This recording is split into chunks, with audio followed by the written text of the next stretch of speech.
हमने science fictional movies में देखा है कि कैसे पृथ्वीवासी पृथ्वी से बाहर दूसरे ग्रहों पर जाकर बस्तियां बसाते हैं और हमारा भी कुछ यही सपना है कि हम अपने चंद्रमा और मंगल ग्रह पर बस्तियां बसाएं और एक इंटरप्लैनेटरी सिविलाइजेशन बन जाएं। लेकिन दूसरे ग्रहों या चंद्रमाओं पर बस्तियां बसाना अब सपना या साइंस फिक्शनल नहीं रह गया है, बल्कि अब ये हकीकत होने वाला है। नासा के आर्टेमिस प्रोग्राम से इस नए दौर की शुरुआत होगी और जब इस नए एरा की नींव रखी जाएगी हम सब इसके साक्षी होंगे। साल 1968 से 1972 तक अमेरिका ने इंसानों को चांद पर उतारने के लिए कुल 9 मिशन किए, जिनमें से 6 मिशन सफल रहे और इन मिशन के दौरान नील आर्मस्ट्रांग सहित कुल 12 लोगों ने चांद की धरती को छुआ। और चांद पर आखिरी मिशन था अपोलो 17, जिसको साल 1972 में अंजाम दिया गया था। लेकिन उसके बाद से किसी भी देश ने चांद पर मानव मिशन करने की कोशिश नहीं की और आज 50 साल का समय हो चुका है चांद पर आखिरी मानव मिशन को किए हुए। लेकिन अब इतिहास अपने आप को फिर से दोहराने वाला है और चांद पर नए दौर की टेक्नोलॉजी के साथ एक नए एरा की शुरुआत होने वाली है। चांद पर किए जाने वाले आर्टेमिस प्रोग्राम का मकसद है साल 2024 तक पहली वुमेन और अगले मैन को चांद की धरती पर उतारना और चांद पर रिसर्च करने के लिए वहाँ पर साल 2028 तक आर्टेमिस बेस बनाना। वैज्ञानिकों ने चांद पर आर्टेमिस बेस बनाने के लिए चांद पर एक बहुत बड़े गड्ढे सेकेल्टन क्रेटर को चुना है, जो कि 12 मील चौड़ा और 2 मील गहरा है। सोचकर देखिए कि मानव निर्मित एक बहुत बड़ा लूनर बेस इस गड्ढे के अंदर काले अंधेरे में होगा। लेकिन आखिर चांद पर लूनर बेस बनाने की क्या जरूरत पड़ेगी और इसका आगे आने वाले स्पेस मिशंस के लिए क्या इस्तेमाल होगा? चांद पर गोल्ड, प्लेटिनम और अन्य रेयर अर्थ मेटल्स का खजाना है, लेकिन किसी भी बाहरी कॉस्मिक बॉडी पर जो सबसे बड़ा खजाना होता है वो है पानी। अगर पानी को हाइड्रोजन और ऑक्सीजन में स्प्लिट करके सेपरेट किया जाए और हाइड्रोजन और ऑक्सीजन को लिक्विड में कन्वर्ट किया जाए तो ये बन जाता है एक रॉकेट फ्यूल, जो कि स्पेस मिशंस के लिए बहुत ही कारगर साबित होगा। पृथ्वी से लॉन्च किए गए किसी भी स्पेस क्राफ्ट को चांद पर जाकर फिर से रिफिल किया जा सकेगा। वैज्ञानिक मानते हैं कि सेकेल्टन क्रेटर की गहराई में पानी बर्फ के रूप में दफन है। अगर वहाँ पर पानी का बहुत बड़ा भंडार मौजूद है तो वो फ्यूल का बहुत बड़ा रिसोर्स बन सकता है। नासा का मानना है कि चांद पर 600 मिलियन से लेकर 1 बिलियन मैट्रिक टन तक लूनर आइस मौजूद है, जो कि भविष्य में किए जाने वाले मानव मिशनों के लिए बहुत बड़ा खजाना है। अगर हम इस पानी को अच्छी तरह से हार्वेस्ट कर पाए तो चांद मंगल ग्रह की यात्रा के लिए एक फ्यूल स्टेशन का काम कर सकता है। लेकिन ये सब इतना आसान नहीं रहने वाला। चांद पर लूनर बेस बनाने के लिए बहुत सी चुनौतियों का सामना करना पड़ेगा। आर्टेमिस प्रोग्राम के 4 मेन कंपोनेंट्स हैं।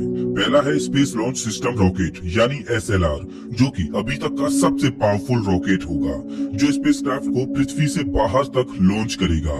दूसरा कंपोनेंट होगा ओराइन स्पेसक्राफ्ट, जो कि एस्ट्रोनॉट्स को चांद तक ले जाएगा। तीसरा कंपोनेंट होगा लूनर गेटवे।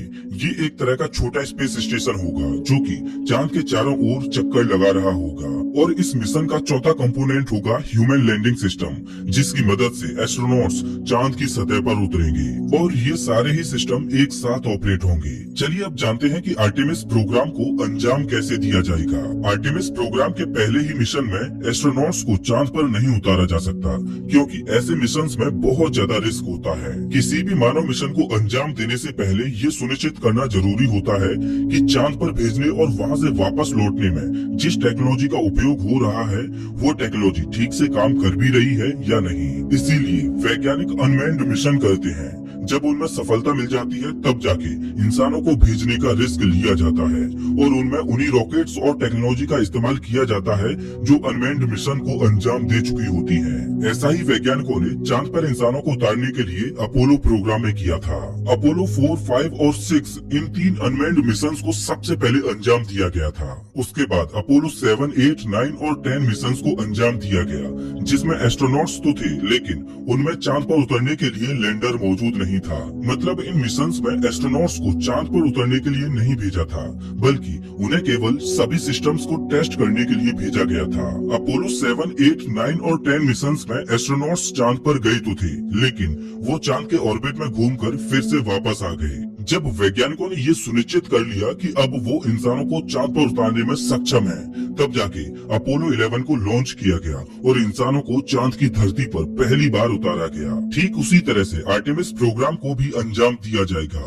आर्टेमिस प्रोग्राम के पहले फेज में 3 मिशंस किए जाएंगे। जिसमें आर्टेमिस 1 एक टेस्ट फ्लाइट होगी, जिसमें एसएलएस रॉकेट ओराइन स्पेसक्राफ्ट को लॉन्च करेगी, जिसमें कोई भी इंसान मौजूद नहीं होगा। इस मिशन का मकसद ये सुनिश्चित करना होगा कि एस्ट्रोनॉट्स को ले जाने के लिए जिस रॉकेट और स्पेसक्राफ्ट को इस्तेमाल किया जाएगा वो उनके लिए सेफ है या फिर नहीं। इस मिशन के दौरान 13 छोटे छोटे सैटेलाइट्स को भी लॉन्च किया जाएगा। आर्टेमिस 1 के बाद आर्टेमिस 2 को लॉन्च किया जाएगा, जिसमें एस्ट्रोनॉट्स को भेजा जाएगा।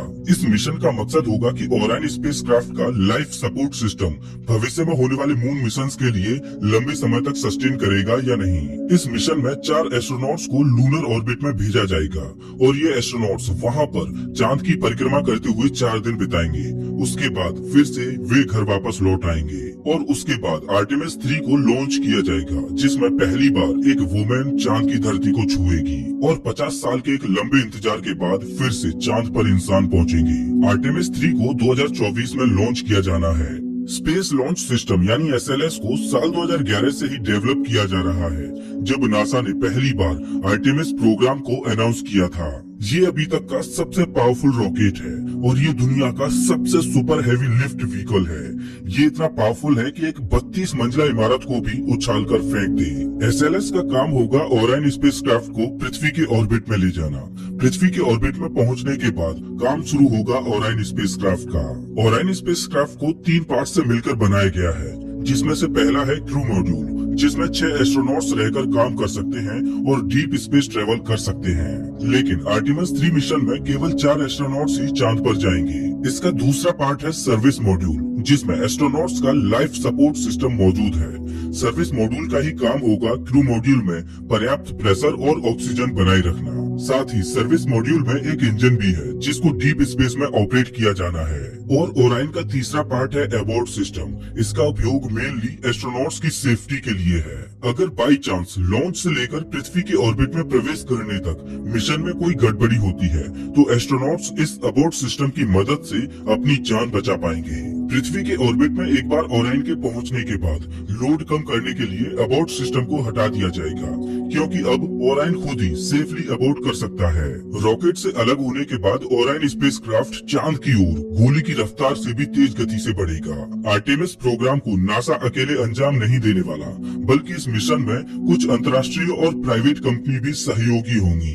ओराइन स्पेसक्राफ्ट चांद तक तो पहुंच जाएगा, लेकिन ओराइन अपने साथ चांद पर उतरने के लिए लैंडर को नहीं लेके जाएगा। इसीलिए स्पेसएक्स इस मिशन के पहले ही चांद के ऑर्बिट में ह्यूमन लैंडिंग सिस्टम को प्लेस कर देगा और जब ओराइन स्पेसक्राफ्ट चांद के ऑर्बिट में पहुंच जाएगा, तब वहां पर पहले से मौजूद ह्यूमन लैंडिंग सिस्टम के साथ डॉक करेगा। उसके बाद 2 एस्ट्रोनॉट्स ओराइन स्पेसक्राफ्ट में रहेंगे और 2 एस्ट्रोनॉट्स लैंडिंग सिस्टम में चले जाएंगे और दोनों एस्ट्रोनॉट्स लैंडिंग सिस्टम की मदद से चांद की धरती पर उतरेंगे। तब तक ओराइन स्पेसक्राफ्ट चांद के चक्कर लगाता रहेगा।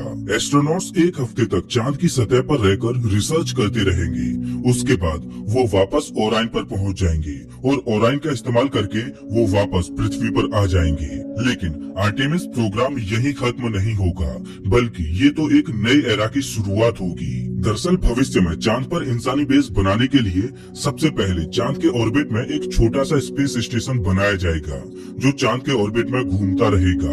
ये बिल्कुल वैसे ही होगा जैसे पृथ्वी के ऑर्बिट में इंटरनेशनल स्पेस स्टेशन घूम रहा है, लेकिन चांद के ऑर्बिट में बनाया गया स्पेस स्टेशन आईएसएस की तुलना में बहुत छोटा होगा। चांद के ऑर्बिट में बनाए जाने वाले स्पेस स्टेशन का नाम होगा गेटवे, जो कि भविष्य में चांद पर किए जाने वाले मानव मिशनों के लिए बहुत उपयोगी सिद्ध होगा। आने वाले मिशंस में पृथ्वी से आने वाले स्पेसक्राफ्ट्स गेटवे में डॉक करेंगे और एस्ट्रोनॉट्स यहाँ पर कुछ दिन रुककर अपनी रिसर्च भी करेंगे। और इस गेटवे में पहले से ही लैंडिंग सिस्टम मौजूद होगा, जिसका इस्तेमाल करके वो चांद की सतह पर उतरेंगे और इसी के द्वारा वो वापस गेटवे पर लौट आएंगे।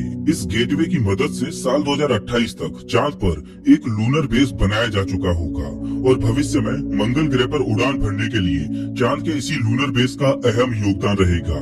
दोस्तों, हम बहुत लकी हैं कि स्पेस के इस नए एरा की शुरुआत के हम साक्षी बनेंगे।